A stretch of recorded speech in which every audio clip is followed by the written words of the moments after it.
It is 17 minutes before the hour here on the Girard At Large radio show. We are pleased to be en studio with our good friend John Manellis.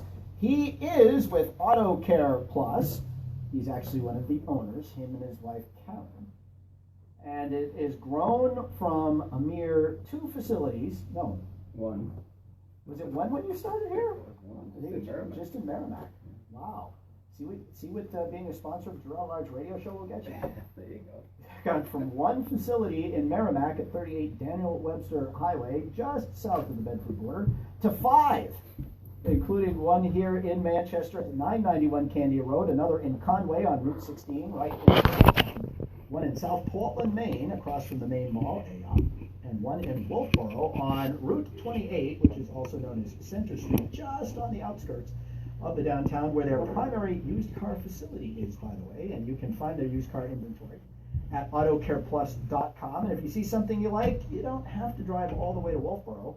They'll bring the car to you here in Manchester or Merrimack. If you happen to be listening elsewhere, they'll bring it there too. It's worth the ride, right?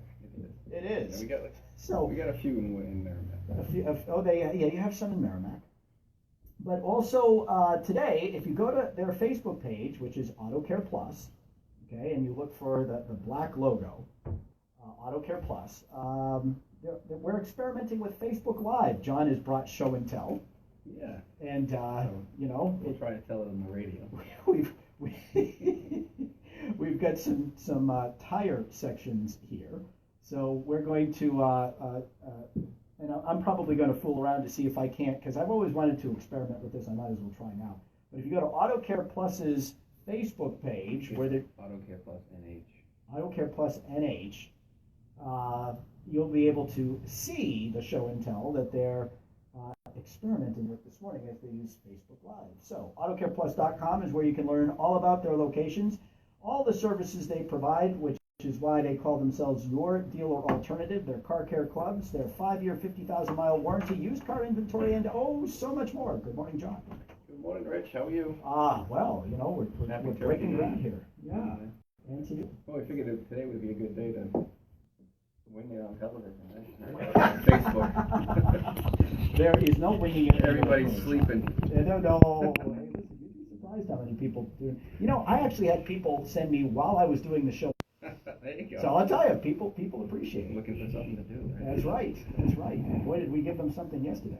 So, John, good morning. Good morning. So I was bringing in tires today because I wanted to talk about tires, go figure. And, there you go. And it's just that time of year again. We always talk about it this time of year. We had this conversation at the dinner table yesterday with my daughters, who both have not got their snow tires put on yet. I was talking to a relative of mine yesterday who works at a family-owned garage, and they were saying traditionally the day after Thanksgiving is like the big day. It's like the day everyone comes in to change their tires over to the snows. Is that still the case? It is a good time because, honestly, that's what I wanted to talk about. What's the difference between a winter tire, or a snow tire as we call them around here, and an all-season tire, and even a summer tire? Basically, there's 3 compounds out there, and those are the 3. And, there is a significant difference in the compound of the tread, in the design of it. And a lot of people don't realize it. Obviously it's geared towards traction, but that's not the biggest part of it.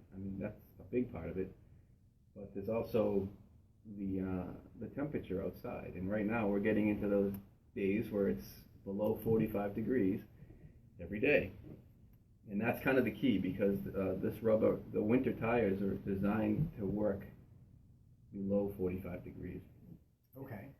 So is it just that it's a different kind of rubber, a It's different mix of materials in the rubber? It's a softer compound. Yeah. Okay. Just keep it simple. It's a softer compound, and what happens with those tires, if you leave them on too long, or if you start running into 60-degree days, or even God forbid summer days, with a snow tire on it, that tire is actually going to, that compound is going to be, let's call it wiggly or squirmy. It's going to cause that rubber to really squish, and so that it's not going to be able to grab the road the way it's supposed to. And so which one here is the snow tire versus the regular tire? So these are, I got cutaways of a few tires. I don't know if you guys can hear it. So here is here's a regular all-season, and I brought some Generals and Continentals just to give them a shameless plug, because... So now the first thing that I noticed before you give your shameless plug is that the all-season tire has a much tighter, looks like a much, what am I looking for? Much tighter tread. The space between the right is much tighter than the winter tire. And that's because of contact. If you want to have more, this, it's designed to be an all-season, and really what all-season is, it's not all solutions. And everybody thinks, oh, I got an all-season tire, so I'm good. Well, what you have is a really, really compromised tread design. Mm-hmm. I mean, it's trying to be everything to everybody, and it can't be. So it's really not a good winter tire, and it's really not a good summer tire. It's a good all-around tire. But when you get into extreme conditions, which is what we see in New England, you're compromising traction in the wintertime. Because if you look at the tread design, it's designed to channel water away, which is good for all-season driving in the rain, right? Okay. And so it's great for getting water. And what happens is the water comes down here and it gets thrown out these sides. When I say sides, you want me to stand up? Keep talking. When I say sides, it's the sipes. It's called the sipe of the tire, and so the sipes actually is what takes and wicks the water away from the contact patch. So the water's coming down and it's getting thrown to the sides. Okay. And if you ever get behind a snow tire, if you can look at a snow tire here, you can see the tread is much more aggressive, and the sipes are much larger. So, and the reason for that is it's designed to grab snow and actually be able to pack that snow into these treads and actually push the snow out and actually throw it out. So if you ever got behind a good set of new snow tires in the wintertime in a snowy day, you'll see people throwing, rooster tails up in the air, basically, is what we call them. Yes. And it's because of these treads. They're just grabbing the snow and throwing it every time it rotates. Now, will it also throw water? It does. It throws water as well, and slush and anything like that. And again, there's a compromise there too. They're trying to make the tread soft enough so that it's... So if you were to take these two tires and dip them in 20-degree water, this thing would be hot as a rock. And it's not going to be any traction because it's so stiff. But don't those tires, when they're cold, don't they eventually warm up and perform They warm better? up from driving, absolutely, from the inside. But I mean, you're still faced with the outside of this. Is what's talking. This is the only thing between you and the road, as I always say to people.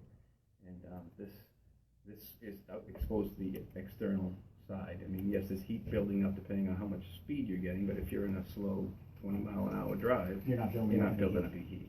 So these things are designed to be really soft, and it's nice because... So why can't the tire manufacturers make a tire that's got the tread of a snow tire, but the rubber of, say, an all-season, or a tire that does better in the warmer weather and kind of have... And they do. They have a summer tire, and it's designed exactly to move water, and it has smaller sipes, but it's more than efficient to move just water. Right. And it's got a compound that is, can stand up to the heat of both the outside temperatures and also the heat of the drive. So it grips the road really good. This tire has so much flex in this rubber, in this tread area, that when it gets warmer, above 45 degrees, it starts to squish, and that squish will just cave in on the tires itself, and so it causes you to have instability, especially when cornering, because these sipes are so large on the side.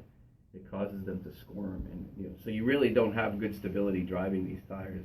And that's because because the compound is softer. What if that compound were harder? What if it were as hard as the compound on the all-season tire? Would that be a good, sort of year-round kind of choice? It seems, or is the tread just too wide for it to be an effective tire? Well, again, it's too wide, and it's too. No matter what you do, it's still going to squish. And so that's why they tighten it up, just to give you the stability. And so, and the actual breakdown of the tire inside isn't any different, to be honest with you. They usually they have a softer sidewall, if you will. And so when I say sidewall, I'm talking about the side of the tire here. And so this is also integral part of the stability of the tire, which also has to be softer in the wintertime, so that it can flex. And this one is a lot stiffer in the wintertime because it's just the way it Why does the sidewall have to be softer on the winter tire? I would think that you would want it to be harder so that it was more forcefully, say, pushing the tire tread into the snow to try to pick it up and throw it. Well, it's to make so you can turn, so you can compromise. Who needs to turn? You just go straight. Move to Iowa. So look at my notes here. What else did I want to mention about this? So the other part of it is, people always say I want to put 2 tires on, 2 snow tires, 2 winter tires, and it's absolutely not the best way to do it. Okay. It's if you come into my shop, you're gonna, and it's not because I want to sell you 4 tires. It's because you need 4 tires. You have, everybody wants to put the 2 snow tires on the driven wheels, which is either on a front wheel drive would be the front wheels, right, and on the rear wheel drive. Well, why is that a bad idea? Why doesn't that work? Because again, most cars are front wheel drive. You put those tires on the front and they're gripping. Mm-hmm. And I would tell you this, even with regular tires, people come in with 2 tires that are blown out and 2 tires that are really close. I said, you need to put 4 tires. And even if they don't have the money and we have to put 2 tires on, I put the 2 tires, the good tires, on the front wheel drive go in the back.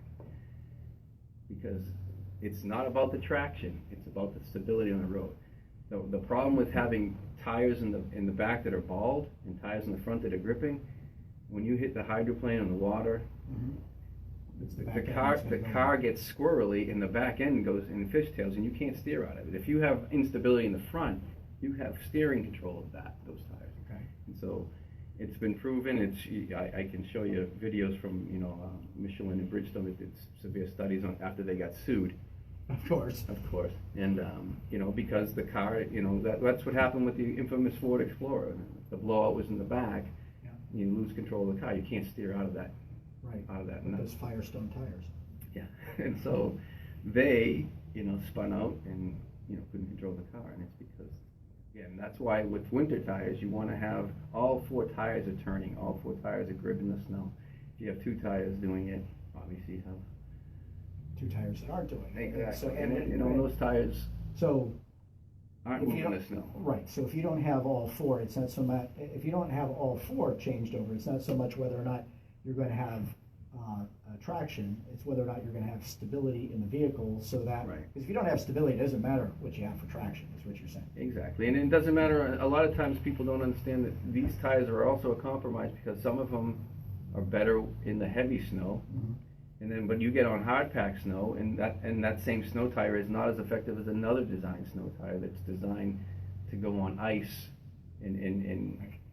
Now you have a 3rd tire there. Let's just touch on that one real briefly. No, it's the same thing. It was just it was another brand. You were going to give a shameless. Did you say shameless plug? You were going to give a plug to what was it? Well, we're a Continental General Gold dealer, so these are one's a General, one's a Conti, and one's the Arctic General snow tire. Okay. Which is they're all. I was on the engineering side of this. I used to make tires, the machines that made these things. Oh, really? And wrap the belts around, and the machine that actually cycled it and everything. So I'm intimately familiar with how the tires are made, but most manufacturers follow the same process. Everybody's got a proprietary chemical mm-hmm. mix that they want to tell you, and there's some, there's obviously some patents out there, and there's some validity to all of it, but it's way too much for the subject of this. So for the people who live in our listening area here in the state of New Hampshire, the optimal would be what? Get a good set of tires for the winter, which you run from when to when? I would run them from Thanksgiving, November. I always say November to April. Okay. Right around the time when the temperatures start. Again, the off season is designed to work at 50 degrees and above. Okay. And the summer tires is same kind of thing. I don't know, unless you really want to carve the canyons and you're a race car driver, I think an all-season tire is sufficient in the summertime around here. I wouldn't go out and spend the money unless I was driving a Maxima or a sporty car that is designed to grip the road. And no matter which tire you have on here, guys, the tire pressures aren't dictated by the tire. They're dictated by the car, the manufacturer of the car. And it's whatever's on the door jamb or in your owner's manual, and that's the pressure you run on the tires because that's what it was designed and engineered around. And again, when you have, I saw a post on Facebook and somebody said that we were trying to sell them shocks and they didn't need it. And the fact of the matter is, if these tires are worn out, it takes you 60, 70, 80 feet longer to stop in an emergency situation. So if you don't think that's a lot of distance, it's a lot of distance. That's a lot of distance. And that can cause accidents. And then you got to go to the auto body shop, not just auto. Yeah, and then you'll be in a long waiting list in the winter time. So. John, I got to go. We are way out of time. John Vanellis, thank you. owner of Auto Care Plus, is always good to be with you. AutoCarePlus.com is where you can learn about this and so much more. Folks, if you didn't catch this live on Auto Care Plus NH on Facebook, then you can catch the rerun of the video. They did a Facebook Live. You'll get to see it, see the tires, see the treads, see the cuts, see it all right here from the Girard At Large super secret broadcast location above Jacques' flower shop. Josh, do what you can with what I got left.